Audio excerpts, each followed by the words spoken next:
The following VTR is an excerpt from the lecture given by the school's Division Superintendent of DepEd Cagayan, Ma'am Corazon Barrientos, at Valley Hotel, Alimanao, Peña Blanca, attended by school administrators and heads of the Division of Cagayan. Now let's all listen to Ma'am Barrientos. This program long time ago. And nakalagay ba, this school is a child-friendly school. So there is an array of criteria of things to be done to make your school child-friendly. So that, ibig sabihin, paproprotektahan yung eskwelahan, papasok dyan yung bullying, etc. If it is child-friendly, there should be no teachers who are bullied, no school principals who are bullied, and no children who are bullied. Gender sensitive. Ibig sabihin, may lalaki, may babae. Okay. Yung ano nyo kanina, kung susulat ako, hindi ko alam kung sinong susulatan ko, paano ba ang addressing. First things first, if you write to somebody, you should know the person whom you are writing to. Marami na kayong mag-research kayo, naka-online na tayo. Bakit ako susulat sa isang tao na hindi ko kilala? To be safe, lagay ko gender sensitive. He, she. Lahat na yun. So, attached to this is monitoring. At ang kanilang area of responsibility is the school head. Not the teachers, not the pupils. Is that administrative? Right. It is instructional. Kaya ang trabaho niya. Next. So, pupuntahan nila lahat ng private, public, learning centers. Kung may IP doon na learning center, puntahan din ng district supervisor. Number 2, curricular supervision. Mag-supervise ang district supervisor sa mga schools na assignments nila, titingnan nila yung proper implementation ng curriculum. Okay.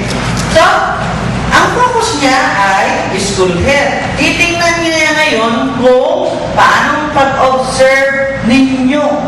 Right? You will be observing the principals or school heads at work. Okay. Next. Wala na. Performing such other functions as may be assigned by proper authorities. So, ang additional work nila ay, when is embodied in DepEd order, they are ALS coordinators. Okay? Pero kayo pa rin ang mag-organize ng ALS. Dahil hindi naman yung mga district supervisors ang pupunta doon para organize because you have access to the barangay. No? Kung kukuha kami ng data, kayo, sa inyo kami kukuha dahil kayo ang closest to the barangay and you know the data existing there. It's not the supervisor. So, ibig sabihin, walang eskwelahan yung mga supervisor. Dahil wala silang eskwelahan, doon sa school-based management principle, dahil wala silang school, wala silang MOOE. Kayo ang may MOOE. And the authority, accountability, and responsibility of the school care. Tingnan natin. Based from 9155. At the school level, there shall be a school head for all public elementary schools and high schools or a cluster thereof. Okay. Sige. Establishment of integrated schools from existing public elementary and high schools shall be encouraged. Sino ang integrated dito? Taas ang taas. Right. Government o LGU or PTA, barangay captain, to be the one to recommend for the opening of a school. Tayo dapat ang initiate. It's not external stakeholder. That's the new thing. Merong bagong patakaran ngayon, naming, renaming, etc. At makapal na handbook. We will be discussing that also. So hindi yung resolution ang unang dokumento para mag-open ng school. Manggagaling dapat sa akin yung initiative. Okay? Ayaw ni Secretary yung ibang tao, parang dinidiktahan tayo. Ito, open. At the end of the day, hindi pala kailangan, hindi pala na-sustain dahil B15 ang bata. So, titingnan natin yun ng tama. Said by an assistant school head, never happened, no? Walang assistant head. Shall be both an instructional leader and administrative manager. O, yan na. Lumabas na yung sinasabi ng ating AO. You are an administrative manager and instructional leader. So, you do both. Ano ang mga administrative functions nyo? Pagpirma ng Form 48, pero huwag nyo ipirma, do not allow po, ilalagay yung teacher ninyo ang hindi tama sa Form 48. Okay. Sasabihin pa ni Sir Combs ko ano, kay Sir AO o ano pa yung mga administrative matters na kailangan ninyong gawin. Okay. Next. You should form a team with the school, teachers, learning facilitators for delivery of quality educational programs, projects, and services. You will form part of the team. In fact, you are the team leader in working with your teachers or facilitators for the delivery of programs and projects. Right, example. Ano ang major program na kailangan? Seldom that we have this in the elementary. But we will be operating in a scheme where this auxiliary or auxiliary services will be implemented. We will be hiring, ano ito yung kakaya natin, Marlene? We will be hiring bookkeepers, sir. But they are division office based. Plantilla pala nila. But there will be circuit, they will be servicing cluster of schools. Okay. So yan ang bago ngayon. Para hindi kayo mahirapan dahil nakarating na kay Secretary na nahirapan kayong mag-liquidate. Okay. Anong reglamento? No liquidation, no cash advance. Okay. Sasabihin din ni Sir mamaya dun sa about finance na ano ang patakaran sa pag-liquidate. Remind lang naman. I know that you know. Pero it pays to remind ourselves every now and then. Okay. Fiscal. Mga fiscal kwarta. Ha? Administrative. Marami yan. Sabi ni Sir. So all these things are expected to be handled by you. So you can just imagine how enormous your task is. Thirdly, accountability and responsibility for the following. Take note. Next. Setting the mission, goals, and objectives of the school. You will be doing. Hindi na kayo masyadong mahirapan dun sa BM. Yun na lang kayo sa goals and objectives of the schools later on. Tutulungan tayo ni Sir Jess mamaya. Dahil kailangan ninyong gawin ito dahil pati sa RPMS meron din kayong mabuti yung mga bata. At kung basta yung environment, yung mga teachers, yung sabi ni Sir kanina na faction. Huwag kayo nagpa-faction. Dapat parehas ang treatment ninyo sa inyong mga teachers. Kung meron nag-aaway, dahil sa lahat ng tulisan namin ng brigada, karamihan elementary. Pero yung mga sa inyo na hindi nag-brigada, pakonsensya kayo. But sa secondary talaga marami ang hindi. When you are higher learning outcomes, napakalaga nito. Implementing. Ano yung implement mo, no? K to 12. Let me say K, including kinder, including multi-grade. Right. Monitoring and assessing the school curriculum. Like remember you, how many of us have SITs? Opportunities for learners in the community. Equal equal opportunities. Equitable opportunities. So, offering educational programs and projects and services. Huwag tayong maging parokya. Ito lang ang para sa akin. Dahil ito lang ang para sa iyo, mga bata. Eh kung may expect na kayo, kung meron kayong IP, indigenous people learner na bata, indigenous person, pare-pareho ba ang curriculum mo? Pare-pareho ba ang set ng dapat mo gawin? Consider mo yung needs nila. Consider. Yung teachers ang ibig kong sabihin ha, pero kayo dapat titingin dito kung ginagawa ng mga teachers. Okay? The goals of instruction to achieve higher learning outcomes. Alright? Ano ang mga innovative modes of instruction na alam ninyo? Yung nagtanong kanina kung anong trabaho ng role ng principal so that you will be enlightened. Ito po ang trabaho ng principal. Administering and managing all personnel, physical and physical resources of the school. So kayong principal ang may trabaho sa lahat.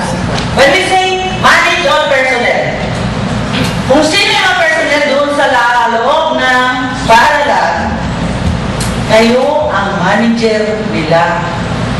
Hindi yung district supervisor. Hindi yung principal coordinating principal na sinasabi nyo. Kayo, anong ibig sabihin? Kung may mag-absent, o kaya maternity leave, kayo ang mag-manage.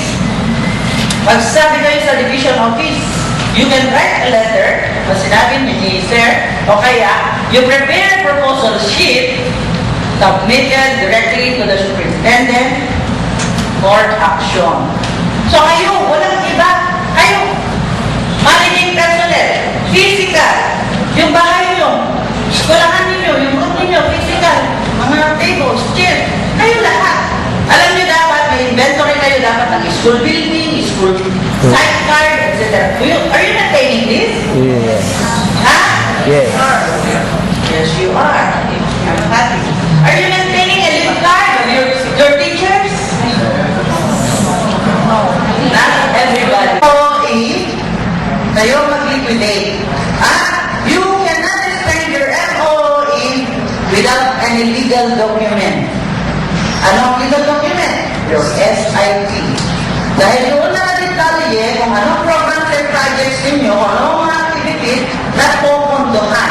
Because for every activity, there is a corresponding peso requirement.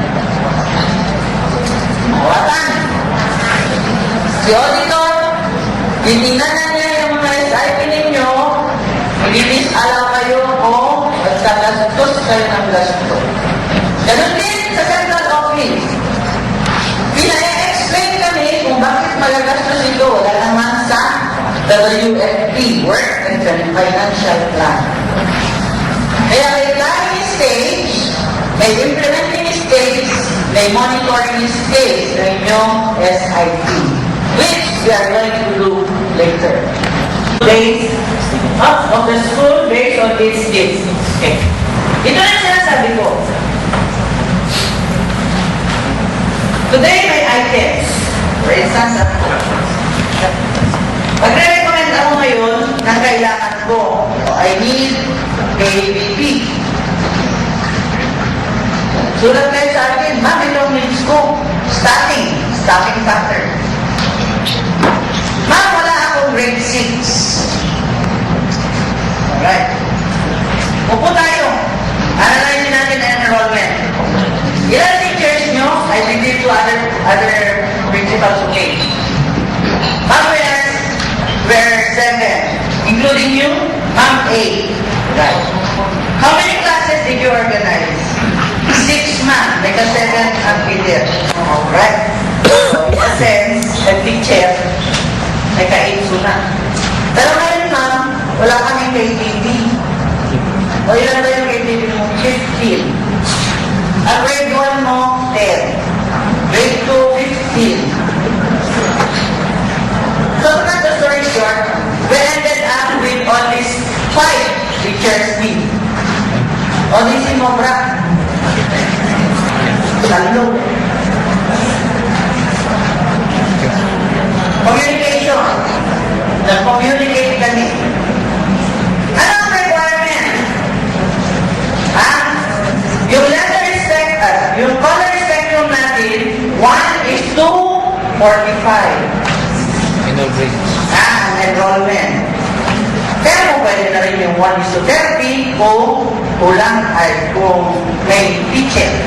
Pero 1:45. Iyan ang ginagamit ng formula ng Secretary in analyzing teacher needs.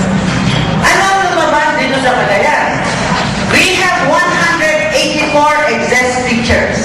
Now, I give you the challenge. I will get the data from you kung sino ang excess teachers because hinahanap ngayon ni Secretary kung nasaan sila. Unahan na natin si Secretary, magsabi na kayo ng totoo. So that will be one of the reports that will fall from the field. Submit your excess teacher. You will analyze your teacher needs, analyze your enrollment, make it to 1:45 or 1:40. And then you tell us, bakit excess teacher? Hindi ko naman agad tanggalin eh. I just want to find out where. Okay? Bakit have excess teacher na tatlo? Natatakot kasi kayo dahil hindi kayo may promote na principal. Hindi kayo, baka matanggalan yung pagka-principal ninyo. Hindi po. May bagong communication last week. Hindi na regardless of the number of teachers. Pagka-principal kayo, regardless of the number of teachers, basta kamit nyo yung criteria na dapat 400 yung pupils. No 400 or kung para nag 100 na principal ka.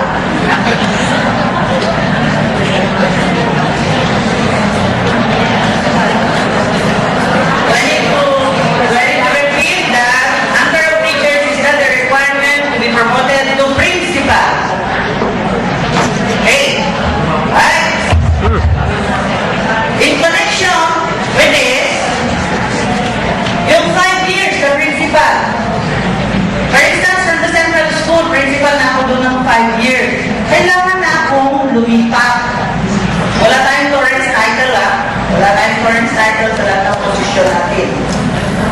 Ilipat na ako, the only available place or school to go is a 5-teacher school compared to 18 school. Will that hurt you? No. I like to hear that. No. May mayat alaglagan sobra, pareho ni salary.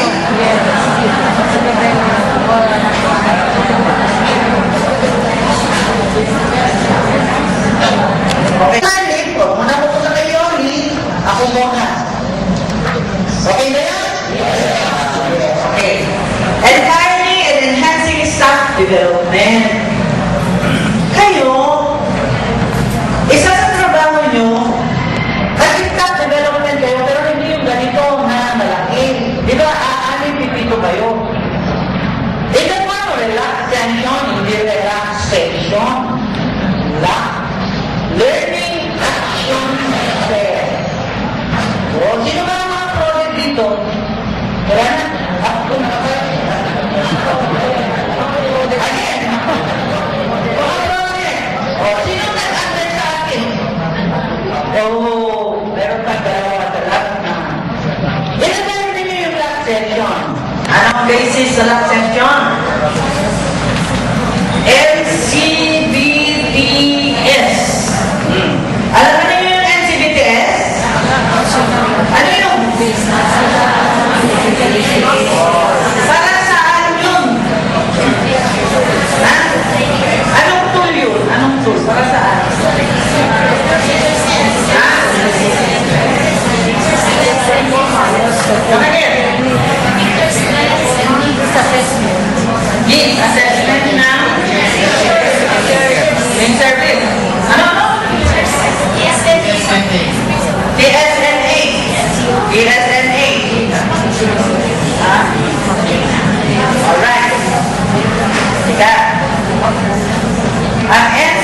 PDS is an array of competencies of teachers.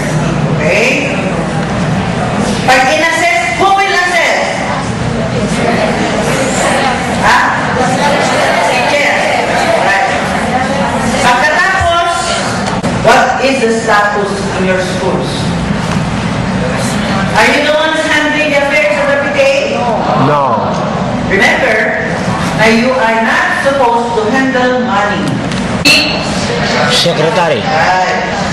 Antik will recite, pero ano di violation? Sabi nila, yung PTA hawak ng principal. Yung principal, siya, hindi pala, district supervisor pala. Siya ang naghahawak ng principal, ng pera, ng PTA. Siya ang nangongolekta ng utang. Yan, nag-utang ka ano. So, nag-aagalan ni check at the teachers. Ibayad na yung sigida ng yung check at the teacher. Bawal yun na. Kahit na merong, ito, pinag-aralan namin sa legal matters. Uray na the authority na pinirmahan ni Jay, nakautang kanyayo, hindi po pwede na kayong kumuha doon at pipirma ng payroll, bawal. Ang po pwede, kunin ninyo yung teacher, siya ang mag-receive, siya ang mag-ano. Bahala kayo mag-away. Dahil ang DepEd, hindi DIR na taga-kolekta ng utang ng mga teacher. Bawal na bawal yung kayo ang kukuha sa sweldo ng teacher. Kahit may pinirmahan siya, kahit sa korte kayo pumunta. Bawal. Dapat nandyan siya at pipirma ng payroll. Re-receive. Okay? Ito, active participation of teacher organization who are members of the ACT.